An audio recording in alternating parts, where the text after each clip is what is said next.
Game 1 has just ended between the Mavericks and the Suns. The final score was 121 to 114, a 7-point margin. So if you picked the Suns to cover, it ended up being a little bit of a sweat. But the game was not a sweat at all as a Suns fan. As a Suns fan, we absolutely dominated this game. It shouldn't have been close. We just kind of had a slow fourth quarter because it looked like, I don't know what it is about DeAndre Ayton, but when there isn't like a pressure on him, he just misses shots. It looks like he doesn't even want to be out there at that time. It's like, we're just gonna win. It's fine. But it ended up getting a little bit closer there at the end. They outscored us by 10, 35-25 in the fourth, and Luka Doncic did what Luka does. There's a lot of people out there in this world that thinks he is the world's greatest player. He's great. Don't get me wrong. But Luka, he shot 30 times a night. I would hope he had 45 points. Because if you look at it, he shot 15 for 30, decent, 50% on the night. I've always said he's not a good three-point shooter. 4 for 11, about his average. And then he went 11 for 14 at the line because he got the Luka whistle. And I'm not a Luka hater by any means, but he does get the whistle. There's a few superstars in the league that get it, and he's one of them. And I'd probably say half of those free throws tonight were just kind of handed to him for no reason. He played well-ish. He played really well getting down to the rim. He drove very well, and honestly, he had some really good finishes tonight. But I thought shooting-wise, he was just average, honestly. It just wasn't a great night for a 45-point performance that's probably going to hit the headlines of him being the greatest player on earth. The big notice of the night was Jalen Brunson got shut down by Devin Booker. Devin Booker played phenomenal defense, and it really showed where this team is mismatched. They're mismatched at different positions because the Suns are just very athletic. The Pelicans were able to play a little bit tougher against the Suns, and who knows, maybe the Mavericks can figure out something because they're pretty athletic, but I think just from if you look at each lineup, there is some mismatches in there for the Suns, specifically Ayton, who had a great game with 25, but he was 12 for 14 at one point, ended up 12 for 20. Like I said, as the game got to an 18, 20-point lead, he kind of was just it's whatever. The scary thing about the win for tonight with the Suns in this series is Devin Booker didn't shoot well tonight, which he's going to get going no matter what. It's just what Book does. He still ended up with 23, 9, and 8, almost a triple-double, and the Suns still won by a lot. So if he has a decent shooting night, he didn't have his 3-ball going or his 2-ball going.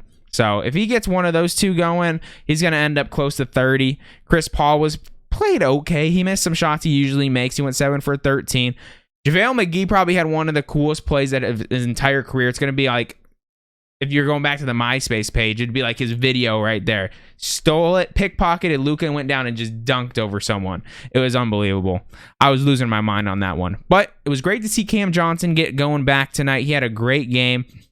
But overall, we shot better tonight. We shot how the Suns really shoot. We ended up shooting 39% from 3 and 50% as a team. They shot really well as well, which is probably a concern if I'm a Mavs fan. They shot 47% from the field and 41% from 3. So I would be pretty concerned if I was the Mavericks because 41% on the night is pretty dang good. And I do think they are a good 3-point shooting team, but how often are you going to get, what did Kleber? He went 5 for 8 from 3. He's done that in the playoffs so far, and he did it against the Jazz, so maybe we do need to put a lot of emphasis on him, but he was still minus 16 on the night. That's not good when he scored 19. So obviously there's some big mismatches when he's on the floor. So they're going to have to figure out minutes between some people because Dinwiddie didn't do anything, and honestly, the Suns just played really well. Also, Mikal Bridges had 2 more blocks and a steal tonight. Defensive mastermind. So Luka got his, but no one else on their team got really anything other than Kleber. He had a good game. And Finney, he got his 15 points, which he typically does, and plays solid defense. So Suns are looking good. My prediction was Suns in 4 or Suns in 5. That was my prediction. A lot of people out there are saying Suns in 6 or 7, and I personally don't see the series going that way, but who knows? Maybe they just keep getting the whistle because the Suns out-rebounded them by a lot, which is our big issue. We out-rebounded them by, what was it? I got it right here. Oh, apparently that didn't click. We out-rebounded them by 15 rebounds. So that's pretty good for the Suns. But they shot more free throws than us. Just barely. And we had most of our free throws at the end were just because we were up in there trying to get back in the game. So, great game by the Suns. I have it still keeping my prediction, Suns in 4. I think we completely outmatched them. And we played good, but I still think we could even play a little bit better. Obviously, we scored 121 and shot 50% from the field, which isn't going to happen every single night. But I think there are certain parts of each game that people, like Devin Booker, he just didn't have it tonight. Jay Crowder had it tonight, but he probably won't have it the next game. But it's all going to even out, and I think the Suns can put up that consistent performance every night. Will the Mavs play better? I don't know if they can play better offensively, but defensively, maybe they can do something. But Suns in 4, I think. Suns in 5, one of those two. If you're like me and bet on the Suns spread, we made it. We sweated it out, but we got it. Appreciate you guys. Have a great rest of your day, and peace out.